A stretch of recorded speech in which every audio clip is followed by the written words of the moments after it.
Hello friends, today we are going to make chicken bread pola. ആദ്യം തന്നെ ചിക്കനിൽ ഉപ്പും മഞ്ഞൾപ്പൊടിയും മുളക് പൊടിയും ചേർത്തിട്ട് ഫ്രൈ ചെയ്യാൻ വെക്കുക.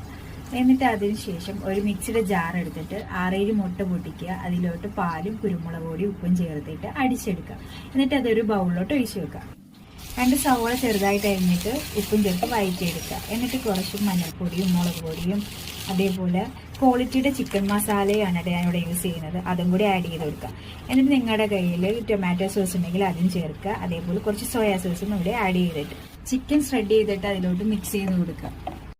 പിന്നെ ഒരു പാക്കറ്റ് ബ്രെഡ് എടുക്കുക. അരികൊന്നും കളയണ്ട കേട്ടോ. നമ്മൾ നേരത്തെ മാറ്റി വെച്ച ബാറ്ററിലെ മുട്ടയും പാലും ചേർത്തിട്ടുള്ള അതിൽ മുക്കിയിട്ട് വേണം നമ്മൾ എന്ത് ചെയ്യുക, ഈ പാത്രത്തിലോട്ട് അടുക്കി വെച്ച് കൊടുക്കുക. റൗണ്ട് ഷേപ്പിലാക്കിയിട്ട് വേണം വെക്കാനായിട്ട്. അവിടെ ഇവിടെയൊക്കെ വിടവ് വരുവാണെങ്കിൽ എന്ത് ചെയ്യുക, ചെറുതായിട്ട് കട്ട് ചെയ്തിട്ട് ഫില്ല് ചെയ്ത് കൊടുത്താൽ മതി. ഗ്യാപ്പ് ഒന്നും ഇല്ലാത്ത വിധം എന്ത് ചെയ്യുക, എല്ലാ ഭാഗത്തും ഫില്ല് ചെയ്ത് കൊടുക്കുക. നമ്മൾ മാറ്റി വെച്ച മസാല എന്ത് ചെയ്യുക, ഇതിന്റെ പുറത്തോട്ട് ആഡ് ചെയ്ത് കൊടുക്കുക. എല്ലാ ഭാഗത്തോട്ടും ആകുന്ന വിധത്തിലാക്കി കൊടുക്കുക. എന്നിട്ട് സെയിം പ്രോസസ്സ് തന്നെ റിപ്പീറ്റ് ചെയ്യുക. ബാക്കി വന്ന ബ്രെഡ് എന്ത് ചെയ്യുക, ആ ബാറ്ററിൽ മുക്കിയിട്ട് പുറത്ത് ഫുള്ളും മസാല കാണാത്ത വിധം കവർ ചെയ്ത് കൊടുക്കുക. എന്നിട്ട് കുറച്ച് ചീസും കൂടി ആഡ് ചെയ്ത് കൊടുക്കുക. 5 മിനിറ്റ്സ് പ്രീ ഹീറ്റ് ചെയ്തൊരു പാന്റെ മുകളിൽ വേണം കേട്ടോ വെച്ച് കൊടുക്കാൻ. ഒരു 15 മിനിറ്റ്സ് വെയിറ്റ് ചെയ്തതിനു ശേഷം നമ്മുടെ ചിക്കൻ ബ്രെഡ് പോള ഇതാ റെഡി ആയിട്ടുണ്ട്. ഇഷ്ടമായെങ്കിൽ ലൈക്ക് ചെയ്യണം കേട്ടോ, സബ്സ്ക്രൈബും ചെയ്യണം.